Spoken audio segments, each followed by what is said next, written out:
kapag mangyari talaga na gano'n, Sakit. ramdam ko na naagawan na naman ako ng buhay. Like yung sa life na ginusto ko.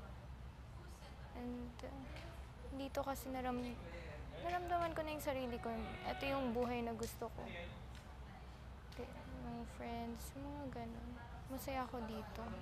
Saya dito. Totoo Then, naman. ito lang yung time talaga na nakapag-ano ako sa sarili ko. Reflect. Parang yung freedom mo. Yeah. Pero you have to understand din na yung sinabi ko kanina na may hangganan to. No? May hangganan to. So, ayun lang. Ayun, hindi ko naman sinasabi na talagang huwag mong maramdaman yun. Hindi ko lang in-expect na